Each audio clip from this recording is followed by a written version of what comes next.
guys, welcome back to That Sister Girls YouTube. Hope you guys have been enjoying my content thus far.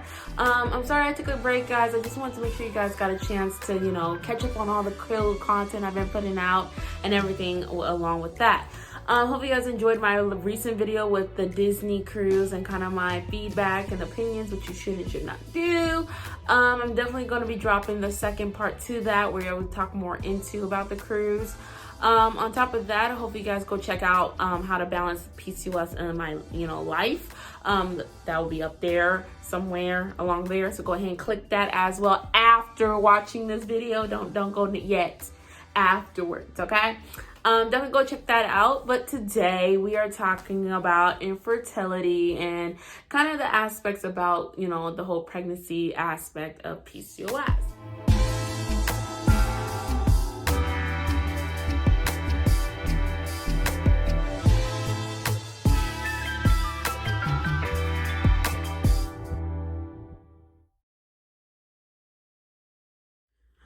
Like I was saying before, infertility, pregnancy, and all those great things that come along with dealing with PCOS. A lot of people, haven't really seen a lot of people talk about it. We all know that PCOS can cause infertility. It's not always just because you have PCOS means you cannot have a baby necessarily. I mean, you have to go through the fertility doctor and your GYN and get all that workup done to even declare full-on infertility, unless you're dealing with endometriosis and PCOS or fibroids and all of that. It can be very much more challenging and could be leading into infertility. But again, having PCOS does not always mean you're infertile, okay? My problem is I am not infertile because I was able to have one. My problem is I don't ovulate normally like the rest of other people. Apparently, that's why I don't have long cycles or cycles at all, because I don't ovulate. And so literally all my basic needs to having a baby is really taking medication to help me ovulate. And once I do that, bada boom, bada bing. So that's kind of the misconception, because I know we really stress that it can cause infertility. And then we kind of give that fear that, oh, because I have PCOS, that means I can't have kids. And then there is some doctors that be like, oh, you have PCOS, so that means you can't have kids. That does not mean that, okay? After you get your workup done and all of that, then that final results will let you know if you can have kids or not, okay? So definitely get that checked. I want to clarify that because I think that's the misconception right there with PCOS. And it's you can have children. It can cause infertility. Does not mean just because you have it, you're actually full on infertile. You have to go through that process before getting that final say, okay? Moving on. So, like I was saying, just how to clear that up. So moving on. A lot of people are just I don't think a lot of people can sympathize or understand the perspective when you're dealing with infertility or dealing with complications of even getting pregnant. I think a lot of people think, our motivation is to have another kid, and which that is the point. But I don't think people understand. It's just we don't have the control like most people do. And that can be really frustrating to know that you can't control your body, your own body that you've been with for since you was born. You can't control that. And you have to leave it into other people's hands who give you 1,000,001 hoops to jump through just to even get started. So I kind of feel like sometimes, I like to put that out there that, it's more than just having a baby. Some of us are really kind of frustrated that the fact that we don't have control over our body. If an average woman who doesn't have PCOS, just completely fine and all that, she can pick and choose when she want to have a baby. Because, when you're ovulating, your cycles and all of that.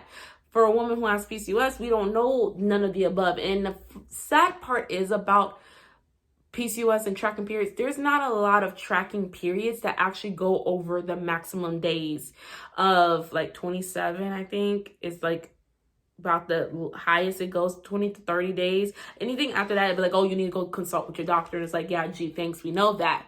So that's another thing. There's not really a full-on app, and there is apps, but then you have to pay for them. And that's another thing I don't understand. Why capitalize off of women's struggle to make $1?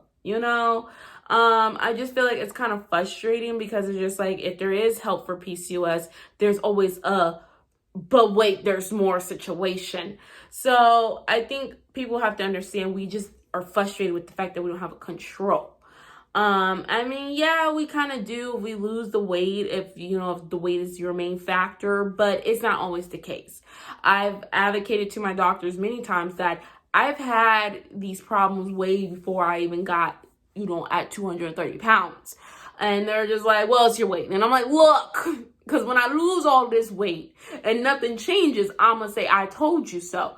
I think that's the biggest thing, that the doctors are trying to find a way to blame it on the obvious, and that can be really frustrating. And although I'm not saying weight is not the main factor in a lot of cases, but it's not always the cause and the reason, okay?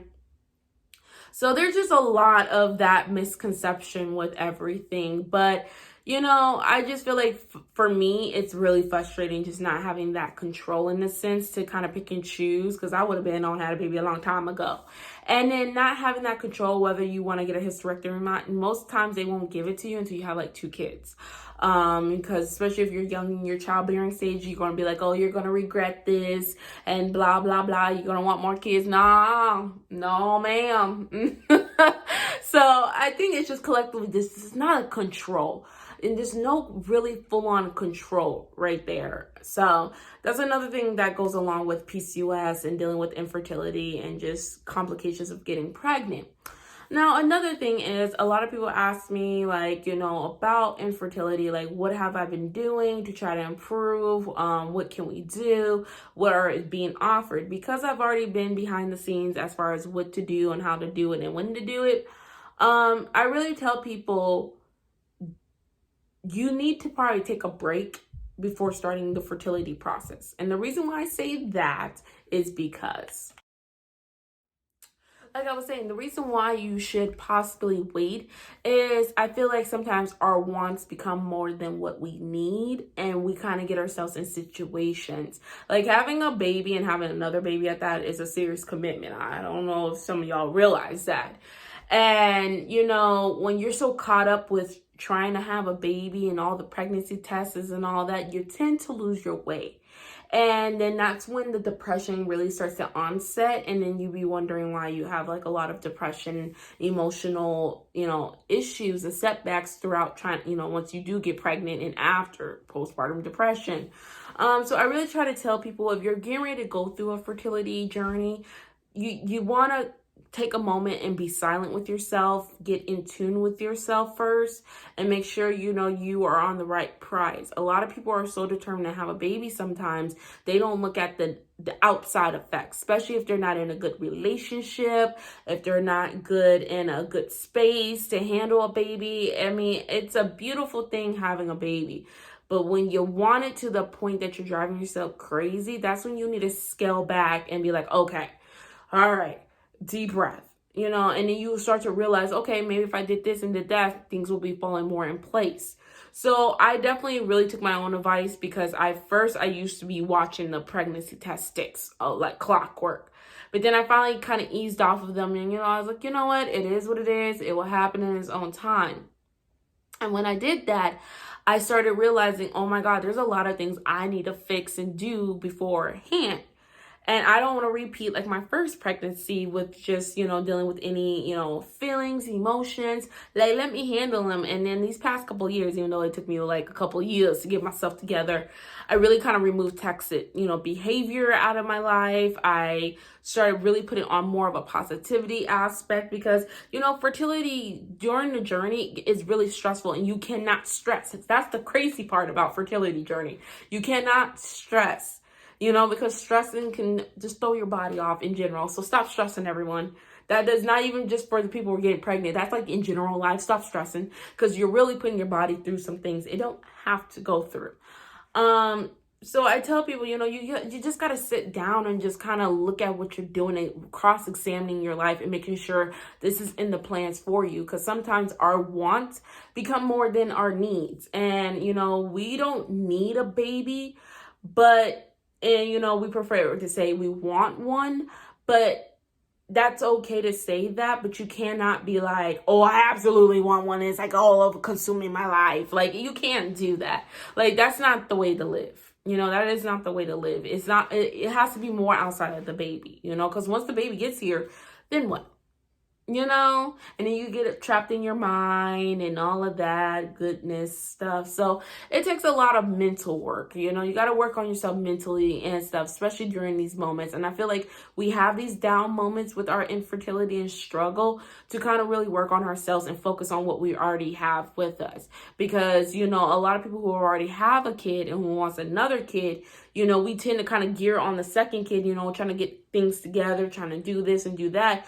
We tend to kind of abandon the first one in a sense. So it gave me a lot of time to really engage with my first one and, raise her in a way where she understands that, okay, we're wanting to have a sibling, but our love for you is not going to change. And I feel like that's why a lot of sibling jealousy kind of brews, is because we tend to start taking all of our love and affection, not on purpose, but subconsciously we start taking it away. And then that first kid tends to start getting that, envy and jealous, of the baby. And that's why a lot of people have, sibling rivalries.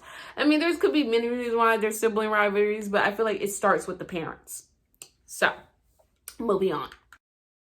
So again, that's why I tell people, you got to focus on your kids first. And then if you're on your first track, definitely work on your marriage or your relationship or whatever you're doing first as well, because you need that support. If you don't have support, you got to change that first, because once you have the baby, you're going to realize not a lot of people support you. And I learned that the hard way. Another things to consider about PCOS and infertility is the support aspect. Going through infertility as a woman and just dealing with the struggles of social media and friends and all of that, and just seeing everybody else get those opportunities. Some of my friends are already on second, third, fourth kids. I like kids. Okay. I originally wanted 10 kids. I know I said 10. Yeah, but then I went on ahead and got a reality check, and I'm like, okay, I'm cool with 2. We cool with 2. Collectively we want 4, but the other 2 will be adopted. I'm not gonna push my body to have multiple after the second one. I think this is like, my body is capping right now. It's like, look, we got one more baby left and that's it. You on your own, girl. So it's just a support. And I think it really gave me an opportunity to connect more with my husband and really see where his mind is at, and making sure that that goes along with our plans. And sometimes your plans don't always go right, because you have to change your plans anyways, because the baby's plans is your new plan. So just making sure where we're at here and making sure we're communicating, and we all done it the first time. Now we see the things that we want to do differently. But that's the support. And he 100% supports me, hands down. Like, he's game. He's ready. But I feel like, me, how I deal with the support aspect outside of him is I have a couple of girlfriends that I share my journey with. I used to write about it in my blog. So again, go check out my website. I used to write about it, but then I stopped. And there's a reason why I stopped. And that's because I am a big firm believer you can't trust everybody's energy. And I always wonder why I was struggling. And I'm not going to say, there's just like bad energy out there, but I'm saying that. And I just kind of stopped because, I feel like the people who were reading it were not necessarily caring. They were just caring because it's out there, they know because it's out there, not really like, hey, how you doing? Like, nobody I really know on a different levels have really reached out to me and said, oh my goodness, hey, like, so like, hey, and stuff. I wanted to say sorry if you guys heard a squeaking in the back. I have a puppy, so he's probably in his feelings, but it'll be okay. I will definitely like to show you guys what he looks like. He's so cute. But he works my nerves sometimes, guys. But not a lot of people have said, hey, how you doing? Like, how's everything? Like, what's going on and stuff. So that's when I kind of realized, okay, I'm giving a really good sensitive part of me. And it's not like I'm looking for people to reach out to me, but the people who should be are not. and they're just using my blog as to catch up on the, instead of checking with the real person.